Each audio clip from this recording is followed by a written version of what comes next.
Hi guys. आज इस video में हम class 10 economics understanding economic development का चैप्टर नंबर 1 डेवलपमेंट के बारे में समझेंगे। इस वीडियो में सबसे पहले हम ये जानेंगे कि आखिर डेवलपमेंट क्या होता है, विकास क्या होती है। उसके बाद हमें समझेंगे इनकम क्या होता है, एवरेज इनकम क्या होता है। इसके बाद ये समझने की कोशिश करेंगे कि आखिर कंट्रीज़ को, स्टेट्स को, रीजन्स को कैसे क्लासीफाई करते हैं। हम कैसे कहते हैं कि एक पर्टिकुलर कंट्री या पर्टिकुलर स्टेट डेवलप्ड है, अंडर डेवलप्ड है, डेवलपिंग है। उसके बाद हम इस वीडियो में समझेंगे सस्टेनेबल डेवलपमेंट क्या होता है।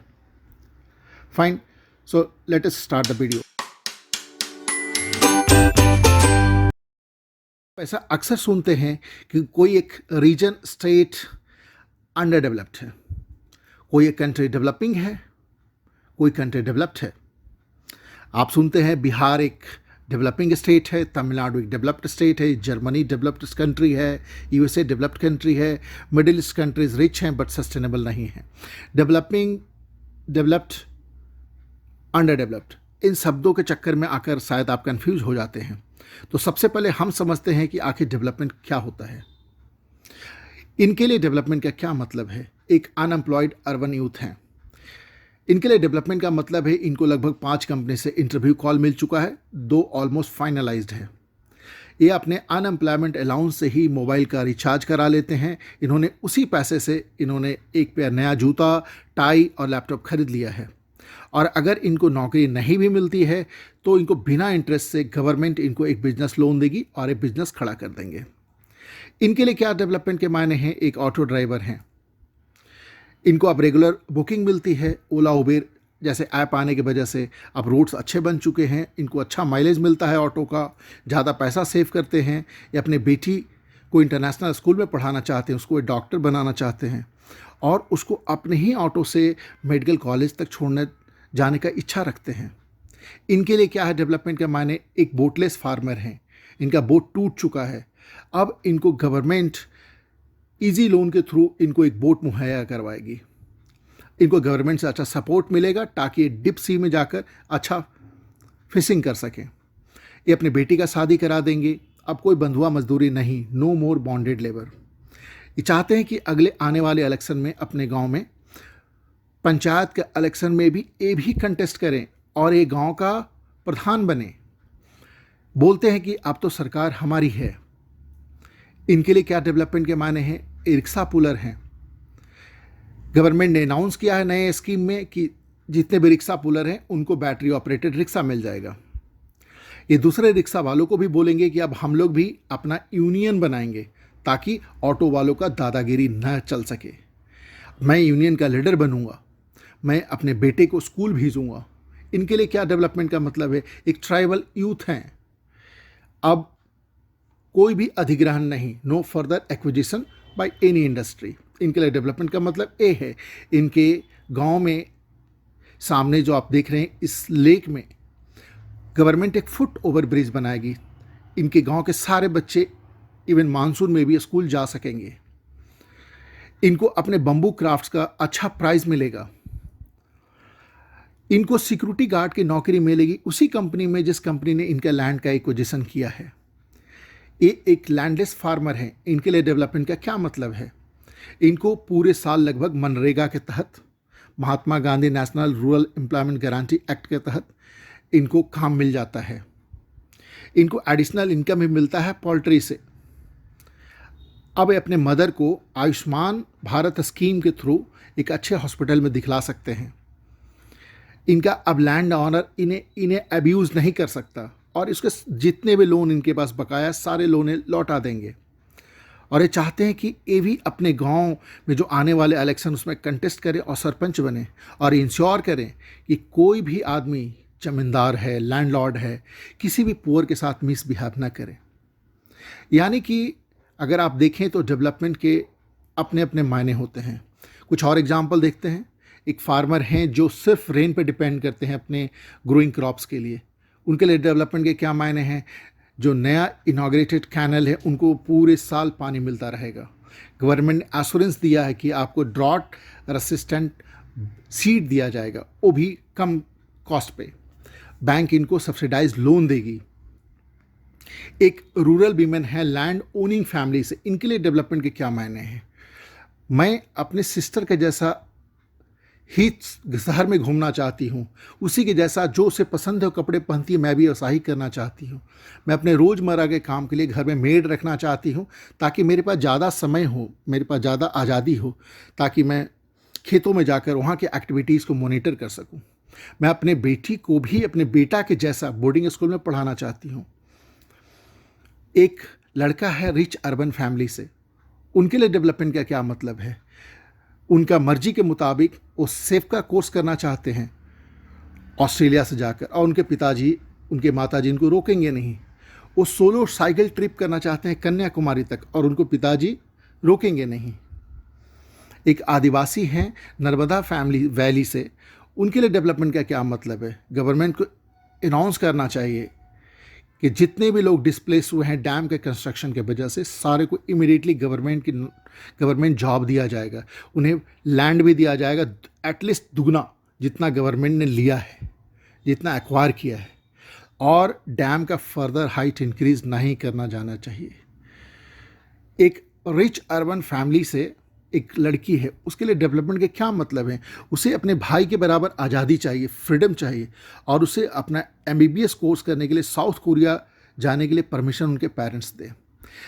कहने का मतलब है कि डेवलपमेंट, अगर आप देखें इन सारे केसेस में, तो डेवलपमेंट एक प्रोसेस के रूप में था। सो development is a process which creates growth and progress. इस प्रोसेस में क्या मिलता है? इस डेवलपमेंट के प्रोसेस में क्या होता है? ग्रोथ होता है, बढ़ोतरी होती है, आगे की तरफ अग्रसर होते हैं, और हम एक्सपेक्ट करते हैं कि हमारे क्वालिटी ऑफ लाइफ में पॉजिटिव चेंजेज आए, जैसा हम चाहते हैं, हमारे मन के मुताबिक, हमारे सपनों के अनुसार हमारा ज़िंदगी आगे बढ़े।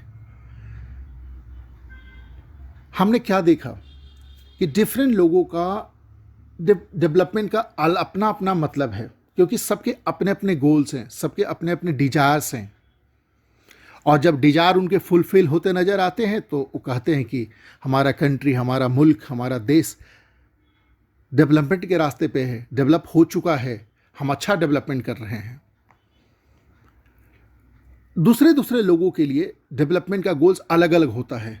कभी ऐसा भी हो सकता है कि जो आपके लिए डेवलपमेंट है दूसरों के लिए डेवलपमेंट नहीं है।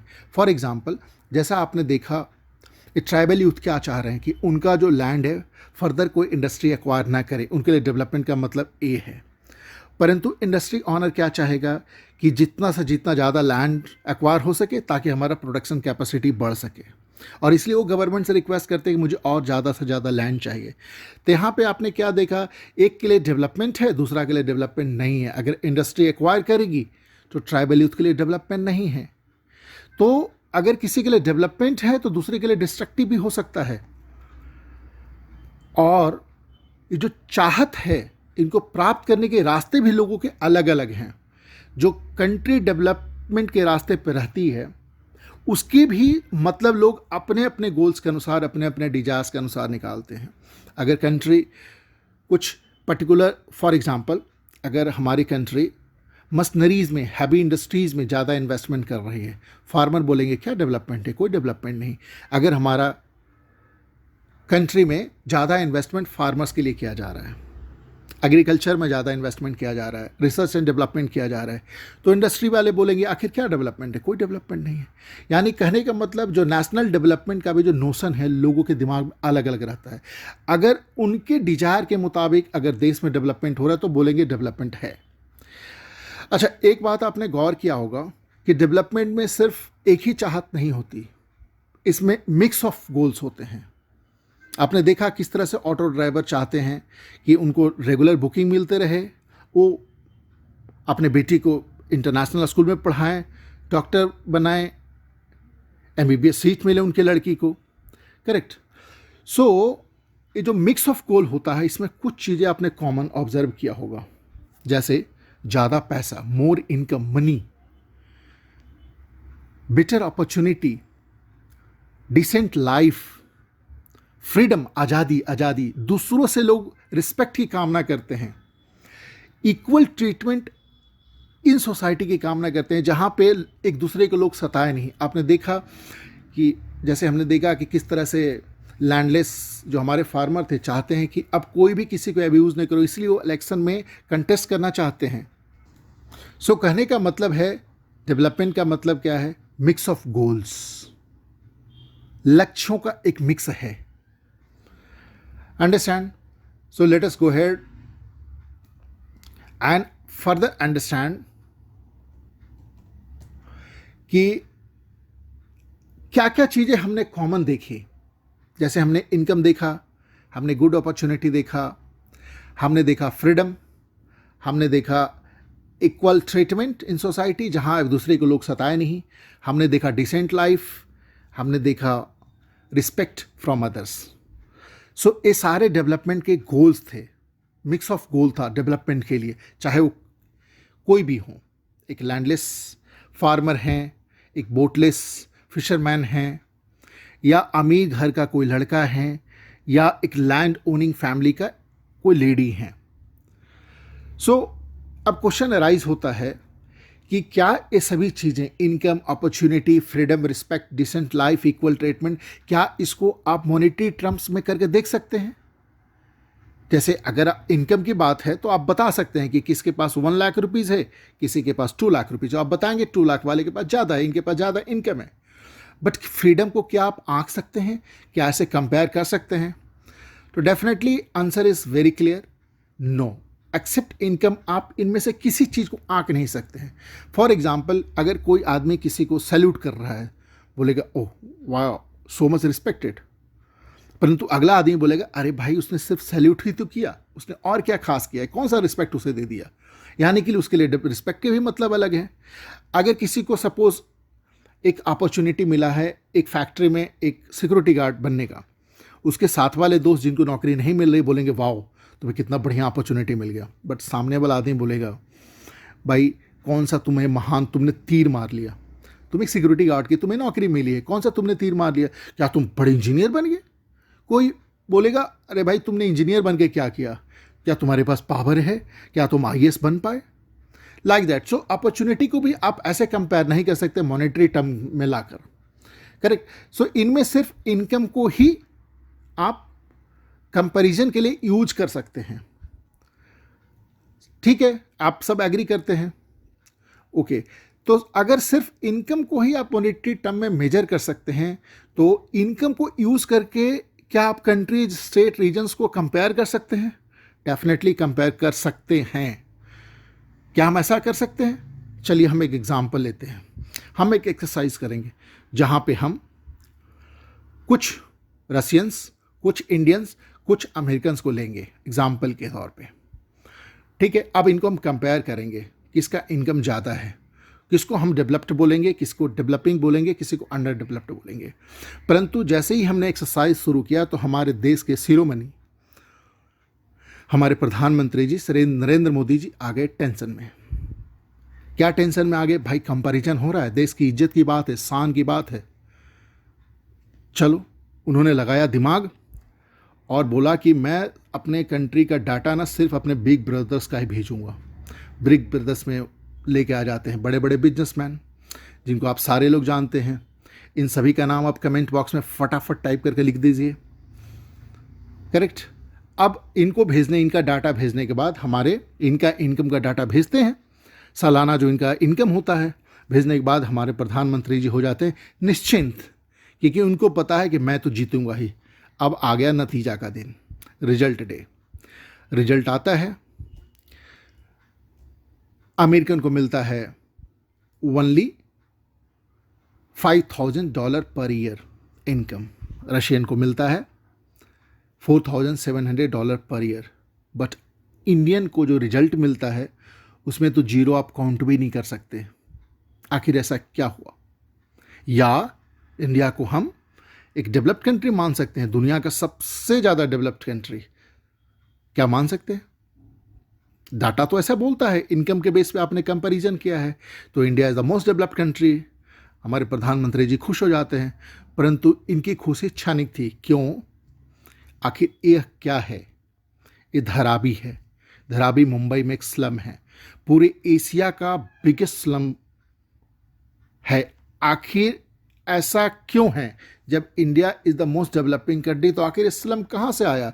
पूरे एशिया का सबसे बड़ा स्लम इंडिया में। यानी कि जो हमारा कैलकुलेशन था उसमें कहीं न कहीं गलती रह गई। क्यों गलती रह गई? अब हम इसको समझने का कोशिश करेंगे। क्योंकि हमने अपने कंट्री का जो लोगों को हमने डाटा भेजा, इनकम डाटा भेजा, उसमें ओनली रिच लोग थे, वो भी not only rich, richest, only richest people को हमने डाटा भेज दिया। ठीक है, हमने क्या किया, जो 4 चेयर पे एक अकेले आदमी सो सकता है उनका डाटा हमने भेज दिया। बाकी 2 चेयर में आप देख सकते हैं 4 लोग बैठे हुए, किसी तरह बैठे हुए हैं, बस अटके हुए हैं। हमने क्या किया, ये जो पहले वाले हमारे भाई साहब हैं उन्हीं का डाटा हमने भेज दिया।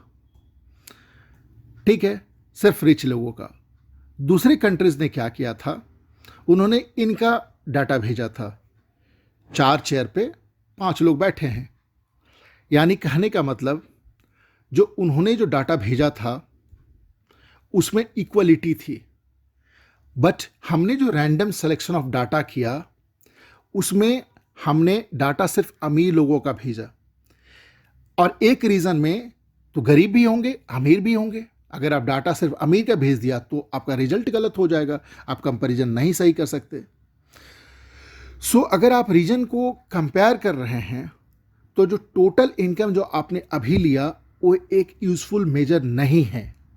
सो now we are very clear, it's not a useful measure to make comparison. Total income is not a useful measure, क्योंकि कंट्रीज के पॉपुलेशन भी डिफरेंट होते हैं। अगर हम देखेंगे कि अगर टोटल इनकम अगर हम लगाने लगे तो चाइना और इंडिया तो सबसे आगे रहेंगे, इनकी पॉपुलेशन ज़्यादा है। ठीक है ना? सो इसका कहने का मतलब है कि जब भी आप ऐसा मेजरमेंट कर रहे हैं, कंपैरिजन कर रहे हैं, तो आपको कंट्रीज का एवरेज इनकम लेना होगा। एवरेज इनकम का एक और क्या नाम है? पर कैपिटा इनकम। पर कैपिटा का मतलब क्या होता है? कैपिटा वर्ड का मतलब क्या होता है? पर पर्सन इनकम। ठीक है ना? एवरेज इनकम कैसे निकालते हैं? ठीक, एवरेज का जो फॉर्मूला होता है, average income equal to total income divided by total population. Agree? So let us go ahead. और एवरेज इनकम का कुछ हम डाटा देखते हैं। किसके आधार पे? वर्ल्ड बैंक अपने वर्ल्ड डेवलपमेंट रिपोर्ट जो 1978 से ही पब्लिश करती रही है, उसमें क्या करती है कि कंट्रीज को क्लासीफाई करती है। किस बेस पे क्लासीफाई करती है? लो इनकम कंट्रीज जिनका एवरेज इनकम $1085 से कम होता है। करेक्ट। दूसरा उनका क्लासिफिकेशन में कंट्रीज आते हैं लोअर मिडिल, जिनका इनकम $1086 से लेकर 4256 तक होता है। तीसरा उनका क्लासिफिकेशन है हायर मिडिल इनकम कंट्रीज, जिनका एवरेज इनकम $4256 से लेकर 13,205 तक होता है। और सबसे ऊपर वाले हाई इनकम कंट्रीज, जिनका $13,205 से ज़्यादा होगा एवरेज इनकम। ठीक है, अगर इस डाटा के अनुसार देखें तो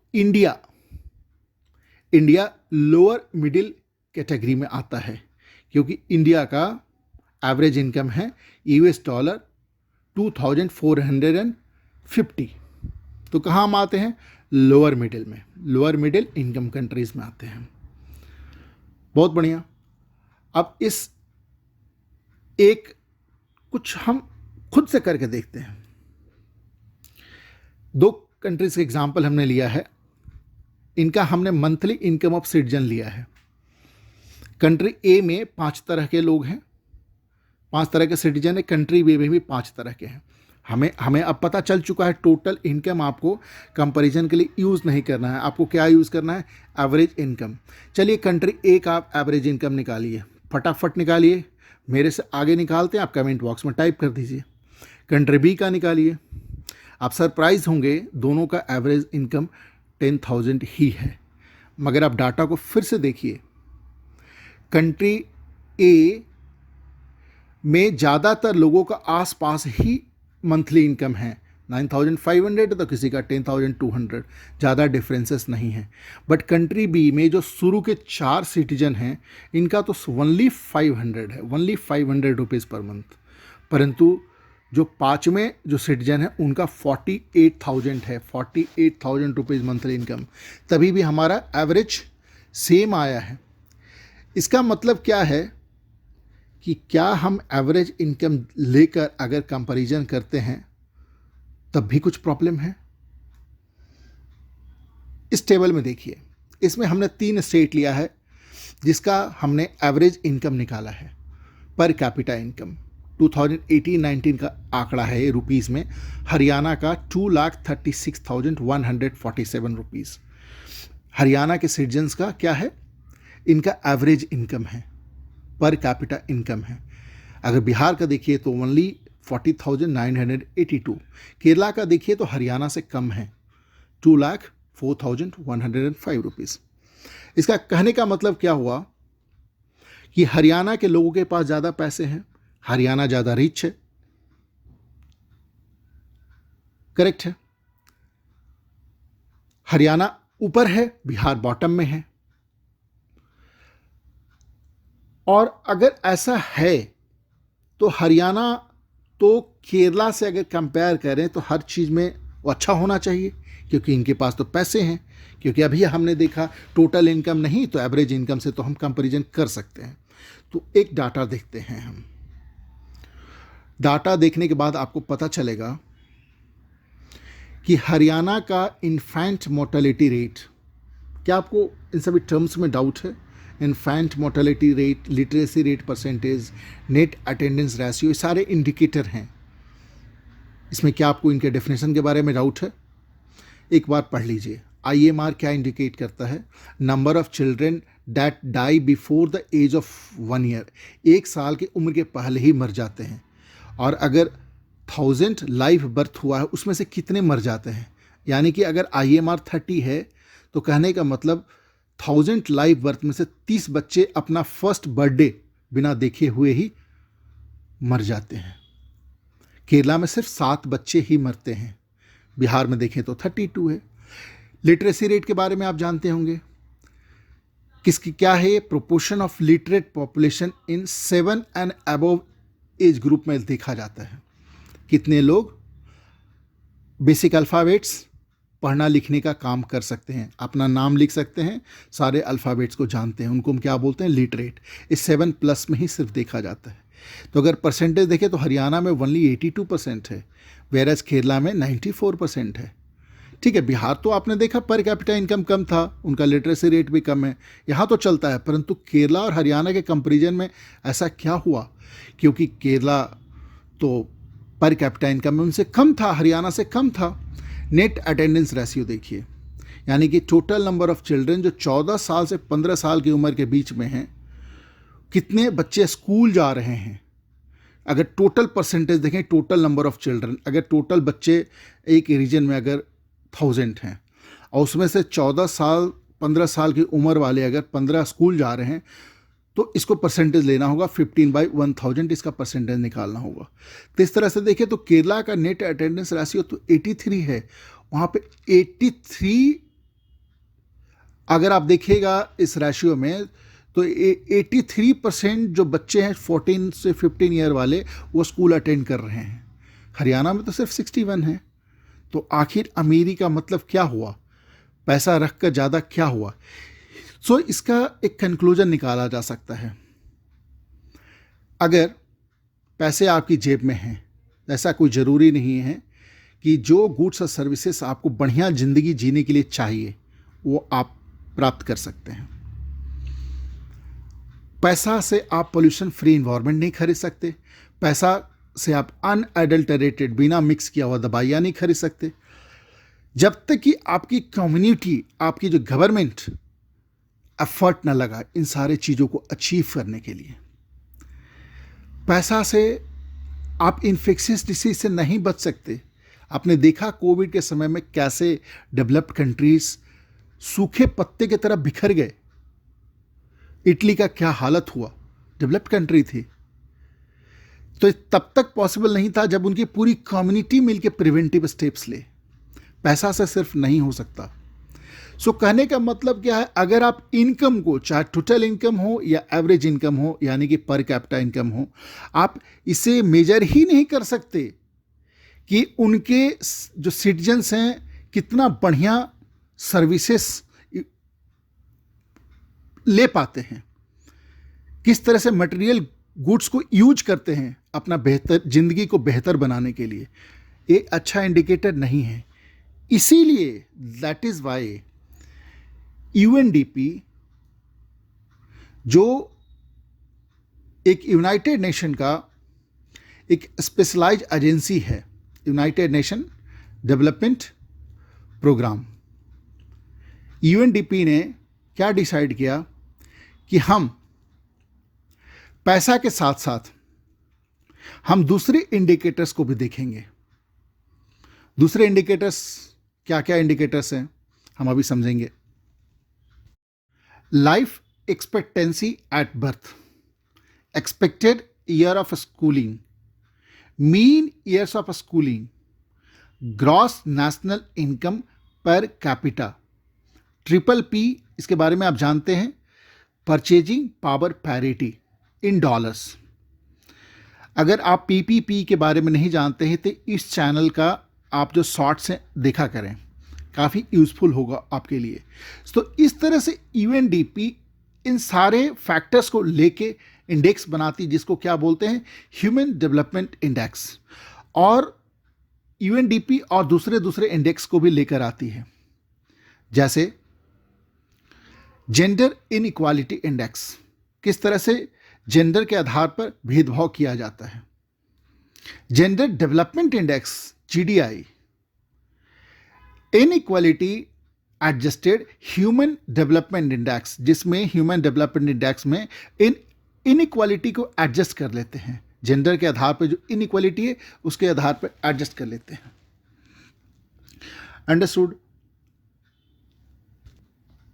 UNDP multi dimensional poverty index लेके आती है, जिसमें न्यूट्रिशन, चाइल्ड मोर्टेलिटी यानी कि आईएमआर जो आपने अभी समझ लिया, years in schooling, school attendance, cooking fuel किस तरह का यूज़ करते हैं, सैनिटेशन कैसा है, क्या ओपन डिफेक्शन है या बाथरूम उनके पास बना हुआ है, बाथरूम में टैप की फैसिलिटी है कि नहीं, ड्रिंकिंग वाटर का क्या असेस है, इलेक्ट्रिसिटी उनके पास है कि नहीं, कितना बल्ब जलाते हैं, हाउसिंग किस तरह का है, कच्चा है पक्का है, उनके पास कितना पूंजी है, जैसे उनके पास बाइक है कि नहीं, कार है कि नहीं, पॉवर्टी का क्या इंटेंसिटी है, उनका हेड काउंट का रेशियो क्या है। कुल मिलाकर health, education, standard of living जैसे फैक्टर्स को यूज़ करके multi dimensional poverty index UNDP लाती है। अब आगे बढ़ने के पहले हम कुछ क्विक क्वेश्चन आंसर कर लेते हैं, ठीक है। अब हम देखेंगे कि हमने कितना समझा अब तक। सबसे पहला क्वेश्चन आपके सामने ये रहा, development of a country can generally be determined by, option A हैं, its per capita income, its average literacy level, health status of its people, all of the above. आपने देखा कि यूएनडीपी किस तरह से इंडेक्स में किस तरह से डिफरेंट चीज़ों, डिफरेंट फैक्टर्स को यूटिलाइज करती है। आपको आंसर शायद मालूम होगा। चलिए आपका टाइम स्टार्ट होता है अब। क्या इट्स पर कैपिटा इनकम है या ऑल ऑफ द अबव है या हेल्थ स्टेटस है, बताइए। ये रहा आंसर, यानी कि ऑल ऑफ द अबव, ठीक है। अब हम अगला क्वेश्चन को देखते हैं। अगला क्वेश्चन क्या है, आपको थोड़ा मैथ्स करना होगा। एक कंट्री में 4 फैमिली एज्यूम कीजिए, उनका एवरेज पर कैपिटा इनकम 5000 है। अगर 3 फैमिलीज का अगर इनकम 4000, 7000, 3000 है, तो चौथे फैमिली का इनकम क्या होगा। ऑप्शन रहा आपके सामने ए। आप फटाफट कीजिए, मैं चला देता हूं टाइमर। जल्दी जल्दी मैथ सॉल्व कीजिए, कमेंट बॉक्स में लिखिए कि मैंने टाइम पे कर लिया था। 4, 3, 2, 1, आंसर इज हियर। क्या है आंसर? 6000। हमने क्या किया, फोर्थ जो पता नहीं था उसको हमने x मान लिया, बस 14,000 plus x equal to 20,000, x का वैल्यू हो गया 6000। चलिए अब अगला क्वेश्चन करते हैं। क्वेश्चंस बताने का मतलब ये है, मेरा जो ऑब्जेक्टिव है कि आप कितना सीख पा रहे हैं। क्या है क्वेश्चन? अभी आपने देखा केरला का पर कैपिटा इनकम हरियाणा से तो कम था। इसका मतलब per capita income is not a useful criteria at all and should not be use to compare states. क्या आप इसके साथ एग्री हैं? डिस्कस कीजिए। डेफिनेटली आप एग्री होंगे। आपने एग्जाम्पल्स भी देख लिया, आपने ये भी देख लिया कि किस तरह से यूएनडीपी ऐसा नहीं करती है। बस आंसर आप पढ़ लीजिए। Yes, I agree that per capita income is not useful criteria at all as Kerala has a better human development index ranking compare to Haryana even when Haryana per capita income is very high compare to Kerala. बहुत clear है, केरला का literacy rate बढ़िया था, IMR कम था, better health care facilities हैं जब हरियाणा से आप कंपेयर करेंगे। इसका मतलब है एवरेज इनकम सिर्फ आपके एवरेज इनकम को ही कंसिडर करता है और बाकी सारे फैक्टर्स को इग्नोर कर देता है। Got it? Per capita income criteria है, इसको यूज़ नहीं किया जाना चाहिए टू कंपेयर इन स्टेट और country as it considers only money aspect. हमें पता चल चुका है कि पैसा जेब में रखने से ना, जो चीज़ें आपको ज़िंदगी अच्छा जीने के लिए और जो हेल्दी ज़िंदगी जीने के लिए जो चाहिए वो सामान पूरा नहीं कर सकती है। उसके लिए पूरी कम्युनिटी को, गवर्नमेंट को, सबको मिलकर एफर्ट लगाना होगा। चलिए अगला प्रश्न हम देखते हैं। अगला प्रश्न क्या है? What is the main criteria used by the world bank in classifying different countries? इसका क्या क्या लिमिटेशन है? आपने देखा वर्ल्ड बैंक बड़े आराम से एवरेज इनकम निकाल के कंपेयर करता है और इंडिया को सेकंड रैंक में डालता है, सेकंड लास्ट। आपने देखा कि किस तरह से ओनली पर कैपिटा इनकम को यूज़ करके कंट्रीज को क्लासीफाई करता है। इसके वजह से क्या होता है? इसके वजह से जो बाकी फैक्टर्स है वो फैक्टर्स इग्नोर हो जाते हैं, क्योंकि कंट्रीज़ के अपने अपने डिफरेंट पॉपुलेशन होते हैं, कंट्रीज़ में इनइक्वालिटी है, कुछ लोग गरीब हैं, कुछ अमीर हैं। इसके वजह से ये दूसरे important factor like literacy rate, infant mortality rate, मीनस care जो यूएनडीपी करता है, सारे इग्नोर हो जाते हैं। ठीक है, आपने देख ही लिया कि हम ताकि टोटल इनकम को यूज़ नहीं करेंगे तो हम क्या यूज़ करेंगे, हम एवरेज क्यों यूज़ करते हैं, क्या इसके भी लिमिटेशन है, हमने वो भी देख लिया। तभी तो यूएनडीपी ने छोड़ दिया average income. World bank average income use करती है, UNDP united nation development program तो इसको यूज़ नहीं करती है। कुछ एग्जाम्पल के साथ आप क्या बता सकते हैं इसको? आप एग्जाम्पल दे दीजिए जहाँ पर आप एवरेज निकाल के दिखलाइए। हमने टेबल में देखा भी, हमने 2 कंट्रीज़ का हमने निकाला जिसमें 5 तरह के सिटीजन थे, एवरेज तो बराबर ही आई, पर बट वहाँ तो बहुत ज़्यादा इनइक्वालिटी थी। तो इस तरह की आप एग्जाम्पल पेश कर दीजिए। मैंने एग्जाम्पल लिख रखे हैं, आप इसको बढ़िया से नोट डाउन कर लीजिए, अपने नोटबुक में याद कर लीजिए। मैं तो आपको समझा ही चुका हूँ अच्छे से। एग्जाम्पल भी देख लीजिए, एग्जाम्पल आप अपने तरीके से ही बना सकते हैं, मेरा एग्जाम्पल भी आप यूज़ कर सकते हैं। ग्रेट। आप इस एग्जाम्पल में आप देखेंगे किस तरह से 2 स्टेट्स को मैंने एक्स एंड वाई को लगाया है और फिर मैंने एवरेज निकाला है, और जो एवरेज रिजल्ट आ रहा है वो सही आंकड़े प्रस्तुत नहीं कर रहा है, क्योंकि वहाँ पे इनइक्वालिटी है। चलिए अगला प्रश्न देखते हैं। In what respect is the criterion use by UNDP for measuring development different from one use by world bank? आपको बढ़िया से मालूम है अभी कि वर्ल्ड बैंक सिर्फ एवरेज इनकम यूज़ करता है, यूएनडीपी बहुत दूसरे फैक्टर्स को यूज़ करता है, like mean year of schooling, life expectancy at birth देखता है, आईएमआर देखता है, किस तरह के कुकिंग फ्यूल यूज़ कर रहे हैं, इलेक्ट्रिसिटी यूज़ कर रहे हैं नहीं है, आपके पास क्या असेट है, सारे चीज़ों को देखती है। Gross national income as per purchasing power parity in dollar देखती है। तो काफ़ी डिफरेंट है। अब हम इस टेबल को ऑब्जर्व करते हैं।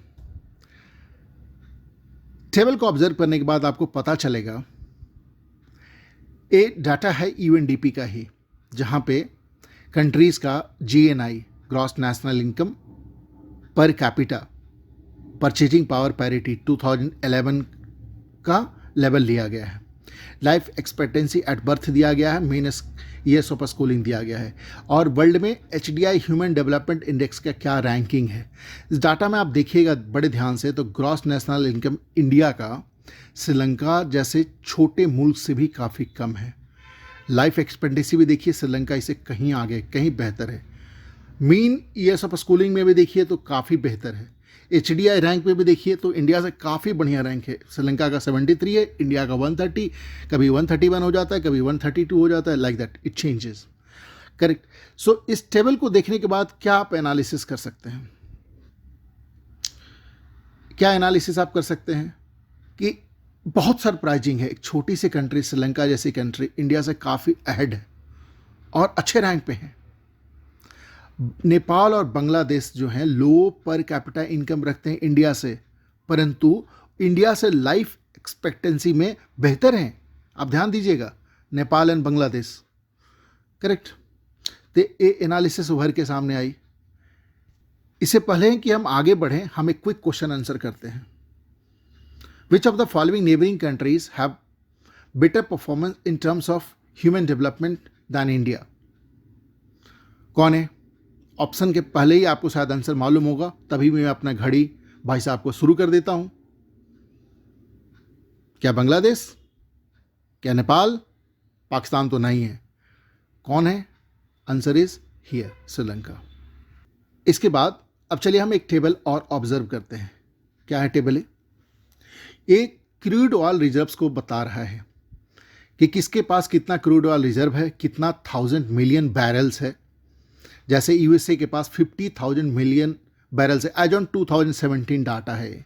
और अगर जो उनका खपत का, जो उनका कंजप्शन का अगर रेट कंटिन्यू रहा तो इनका जो रिजर्व है सिर्फ अगले 10.5 ईयर्स तक ही लास्ट करेगा। वर्ल्ड का देखें तो 50.2 ईयर्स तक ही लास्ट करेगा।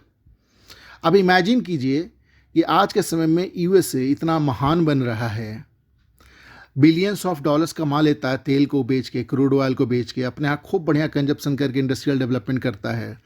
इसका स्थिति क्या होगा 11 साल के बाद? आप सोच के देखिए। चलिए और कुछ डाटा देखते हैं। इंडिया में ग्राउंड वाटर की क्या स्थिति है? रिसेंट सर्वे के मुताबिक, रिसेंट एविडेंस के मुताबिक लगभग इंडिया के 300 डिस्ट्रिक्ट्स में जो पानी का जो लेवल है, ग्राउंड वाटर जो लेवल है, वो लगभग 4 मीटर नीचे चला गया है लास्ट 20 सालों में। लगभग हमारे देश का 1/3 हिस्सा है ग्राउंड वाटर रिजर्व्स का ओवर यूज कर रहा है, चाहे एग्रीकल्चर सेक्टर के लिए हो या वाटर इंटेंसिव इंडस्ट्रीज के लिए यूज कर रहा हो। और अगले 25 साल में डाटा के अनुसार लगभग कंट्री का 60% हिस्सा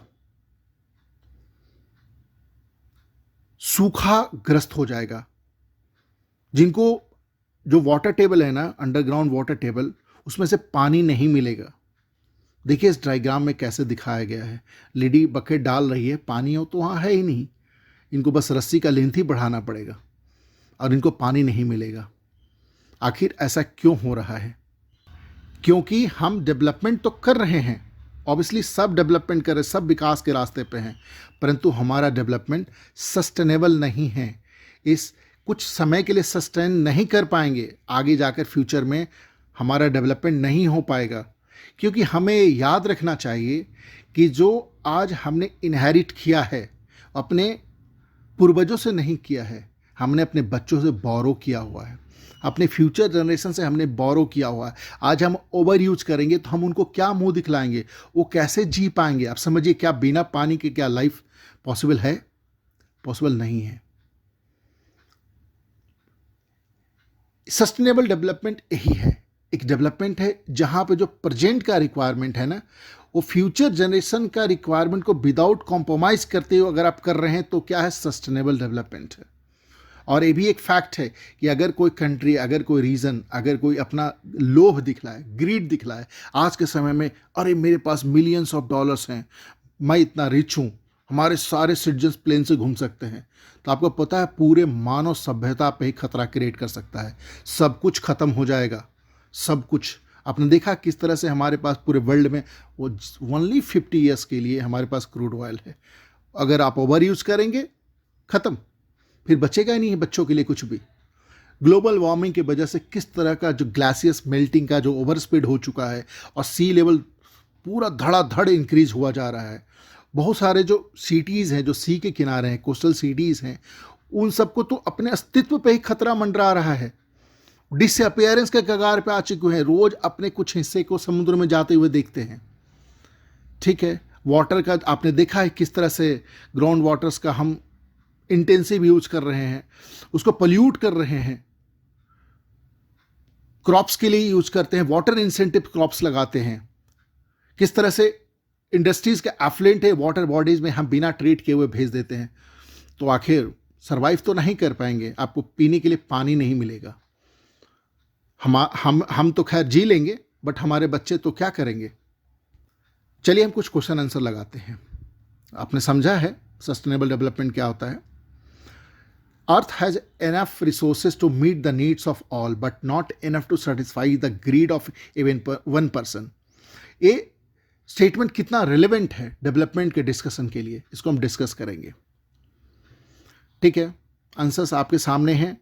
आप प्लीज वीडियो को रिवाइंड कीजिए, फिर से प्ले करिए, लिखिए, चाहे 1-2 बार लिखिए, आपको याद हो जाना चाहिए। एग्जाम में कोई समझौता नहीं है, 10th भैया 10th, इसमें कोई समझौता नहीं चलता। ठीक है, मैं एक्सप्लेन नहीं कर रहा हूं, मैं टाइम वेस्ट नहीं करूंगा आपका। बार पॉज कीजिए, इसको लिखिए और आगे बढ़िए। अगला प्रश्न में हम चलते हैं। Why is the issue of sustainability important for development. आप समझ चुके हैं इसका आंसर, इसको भी पॉज कीजिए और आंसर को लिखिए। तो आखिर सस्टेनेबल डेवलपमेंट के लिए आगे का रास्ता क्या है, वे हेड क्या है। देखिए आज के समय में इंडिया में जो एनर्जी का यूटिलाइजेशन इस प्रकार से होता है, कोल पे हम डिपेंडेंस है अपनी एनर्जी के लिए 44% तक। बायोमास जो यानी कि उपले हैं, चारकोल हैं, बेस्ट से जो हम यूज करते हैं, जैसे लकड़ी लगा के हम खाना पकाते, उस पे उसके हम 24% डिपेंड हैं। नेचुरल गैस पे हम 6% डिपेंड हैं। पेट्रोलियम एंड अदर लिक्विड से हम एनर्जी कितना परसेंट यूज़ करते हैं, 23। अगर आप इसमें रीन्यूएबल एनर्जी का अगर परसेंटेज देखें तो काफ़ी कम है। हाइड्रो इलेक्ट्रिसिटी ओनली 2% है। दूसरे रीन्यूएबल जैसे सोलर एनर्जी हो गया, विंड एनर्जी हो गया, टाइडल एनर्जी हो गया, न्यूक्लियर भी क्लीन फ्यूल है, इन सबको आप मिला के देखिए तो करीबन 4% से ज़्यादा नहीं है। तो आखिर बेहेड क्या है, हमें भागना होगा, हमें सोलर एनर्जी पर डिपेंड होना होगा, हमें विंड एनर्जी पर डिपेंड होना होगा, हमें टाइडल एनर्जी पर डिपेंड होना होगा। हमारी गवर्नमेंट ने भी ऐसा टारगेट बनाया है कि हम बाय 2023 तक जो नॉन फॉसिल फ्यूल है यानी कि रीन्यूएबल रिसोर्सेस है, उस पर हमारा एनर्जी के लिए 50% डिपेंडेंसी हो जाए। ठीक है, कुछ और क्वेश्चन आंसर लगाते हैं। Find out the present sources of energy that are used by the people of India. What could be other possibilities 50 years from now? Answer बहुत सिंपल है, आपने देख लिया है क्या होगा हमारा फ्यूचर, हमें कहाँ मूव करना होगा, हमें रीन्यूएबल रिसोर्सेज के पास मूव करना होगा, हमें कंप्लीट डिपेंडेंस दिखाना होगा, हमें हाइड्रोजन फ्यूल जो जट्रोपा प्लांट से जो फ्यूल निकलती है, बायोफ्यूल, उस पर हमें डिपेंडेंसी दिखलानी होगी। ठीक है, आप पॉज करिए, आंसर्स को पढ़िए, उसको फिर से वीडियो को बंद करके फिर से उसको अपने लैंग्वेज में लिखिए, फिर आप मैच कीजिए आप कितना सही लिख रहे हैं, फिर से करिए। Practice makes man perfect. ठीक है, अगला क्वेश्चन आंसर क्या है। List a few example of environmental degradation that you may have observed around you. आप सब देखते हैं,